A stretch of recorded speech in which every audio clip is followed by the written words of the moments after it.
Let's continue our conversation then about private car parks, the fines that are levied. I've mentioned the overstaying fine I had. There's another one a few years ago, parking over a white line in a nearly empty car park. That cost me 40 quid. 03700 100 110. Have you had one of these? Scott Dixon is a consumer and motoring disputes expert. Hi there, Scott. Good afternoon, Ollie. Hi there. I think you were listening in, weren't you, to Steve Gooding from the RSC Foundation, so you'd have heard as well what one of the operators was saying to me on breakfast this morning. What are the big gripes about the way these private car parks operate that you most often hear? Well, it's the signage that's the main problem, but the introduction of this new code that the trade associations have introduced, it doesn't go far enough, Ollie. And this new code of practice has only been introduced to appease the UK government's more stringent code of practice, which they frustrated with a legal challenge.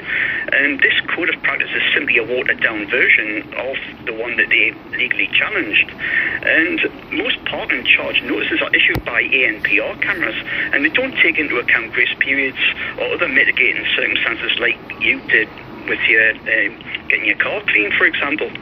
And motorists remain vulnerable to predatory tactics by private parking operators who routinely flout the voluntary code of practice, which is rarely enforced on its members who fund it. Okay, so overstaying, in the example I used, is one. Parking over white lines. I hear a lot of people getting hammered for that one. Parking out the bay. Yeah, I mean, some of them are issued legitimately, but in your case, for example, you were the keeper of the vehicle, but you weren't the driver. So, the issue that the parking charge notice to the keeper, but it wasn't the keeper that was driving it. So, you could have gone down that route. Well, but I would have spoken to the supermarket in the first instance and said, I've left my car here to be cleaned, and I would have asked them to cancel it. I suspect what happened, Scott, is that I did exactly what the operator were hoping I would do, which was to, having got it, made the appeal. Having then had my appeal declined, thought, okay, I'll just pay it. I'll pay it, make it go away. Should I have kept going? Yes, and this is the business model, Ollie. So most appeals fail on the first hurdle. So what you should do is escalate it to the second stage. And for example, if the trade association is the member of the British Parking Association, you can escalate it to the second stage, which is dealt with by Poplar, and it's an independent appeals body. And 4 out of 10 appeals are successful on the second stage. And it's a case of sticking to your guns and having your evidence to hand, because perseverance breaks resistance. And this is that business model, and you need to challenge any unfair tickets. Yeah, I guess they know, don't they, that for people these days, and certainly in my case, got a lot going on.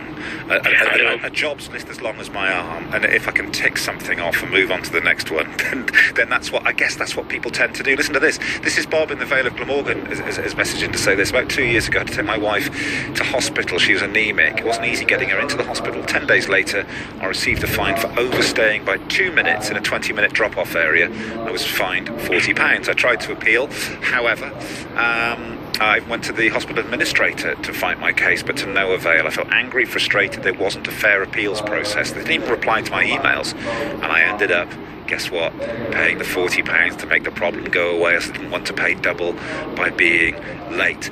I felt, and Bob said it there as well, the extra sort of bit of pressure I felt on me to pay it was the feeling that they say as a goodwill gesture, your £80 will be £40 if you pay in the next 14 days. We'll extend the 14 days if you appeal. However, with that hanging over you, I think like Bob, I probably felt I'll just get it paid while it's 40 quid. I know, and this is the problem. They use legalese jargon and intimidatory language to coerce you into paying, to take advantage of the discounted payment. And you can push back and cite medical conditions as part of the appeal. And not all medical conditions are visible. For example, multiple sclerosis, cancer, long COVID. And these are legitimate reasons to push back and cite there isn't a breach of contract. I was only 2 minutes over. and push back, and that's what you need to do. But the problem, as you say, is people have got too much going on. They've got they're under stress, especially at hospitals with appointments and dealing with medical conditions, and it's grossly unfair. And they're taking advantage of the vulnerable, the most vulnerable in society, by doing this. Scott, thank you so much for your expertise. Stick to your guns then, is Scott's advice. The other advice, of course, is not to simply ignore it.